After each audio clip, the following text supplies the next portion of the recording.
ओम नमः शिवाय। मित्रों, अब हम प्रारंभ करेंगे विद्येश्वर संहिता अध्याय 1 और 2। धर्म का महान क्षेत्र जहाँ गंगा और यमुना का मिलन होता है, उस पुण्यमय प्रयाग में सत्यव्रत में तपतर महात्मा मुनियों ने एक विशाल ज्ञान यज्ञ का आयोजन किया। तदनंतर व्यास शिष्य ऋषि सूत जी का वहां प्रवेश हुआ। ऋषि शौनक हाथ जोड़कर ऋषि सूत जी के सामने बैठे हुए हैं। उनके चेहरे पर आने वाले समय, जो कि कलयुग है, उसे लेकर गहरी चिंता दिखाई देती है। हे सर्वज्ञ सूत जी, हमारा मन गहरी चिंता से व्याकुल है। घोर कलयुग आने वाला है, जिसमें मनुष्य धर्म से विमुख हो जाएगा। उस समय के मनुष्य कैसे होंगे? हे शौनक मुने, सुनो। कलयुग में मनुष्य पुण्य कर्मों से दूर भागेंगे और दुराचार में फंसे रहेंगे। वे सत्य से मुंह फेर लेंगे तथा दूसरों की निंदा में तत्पर रहेंगे। पराये धन को हड़पने की इच्छा तथा पराई स्त्री में आसक्ति ही उनका स्वभाव होगा।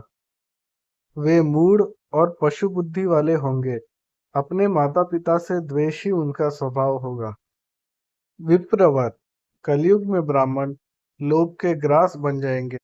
वे वेद बेचेंगे तथा जीविका के लिए ही केवल विद्या का अभ्यास करेंगे। क्षत्रिय स्वधर्म छोड़कर कुसंगी तथा स्वभिचारी हो जाएंगे। हे सूत जी, क्या स्त्रियों का शरीर भी सुरक्षित नहीं रहेगा?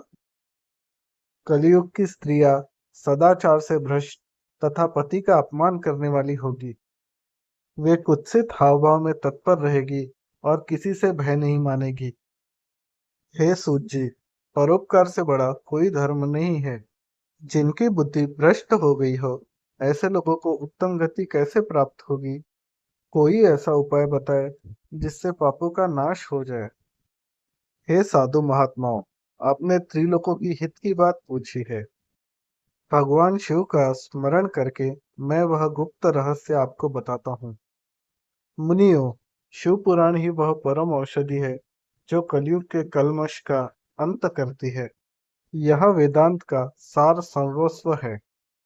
इसमें भगवान शिव के उत्तम यश का वर्णन है। यह धर्म, अर्थ, काम, मोक्ष इन चार पुरुषार्थों को देने वाला है। जब तक शिव पुराण का उदय नहीं होता, तब तक कलयुग के उत्पात निर्भय होकर विचरेंगे।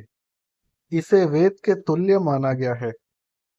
मूल शिव पुराण 1 लाख श्लोकों का था, परंतु व्यास जी ने इसे 24,000 श्लोकों में संक्षिप्त कर दिया। यह 7 संहिताओं में संक्षिप्त है। विद्येश्वर संहिता, रुद्र संहिता, शतरुद्र संहिता, कोटि रुद्र संहिता, उमा संहिता तथा कैलाश संहिता।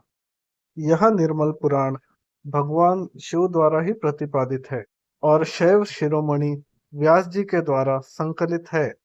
जो इसे आदर पूर्वक सुनता है, वह शिव का प्रिय होकर परम गति को प्राप्त करता है।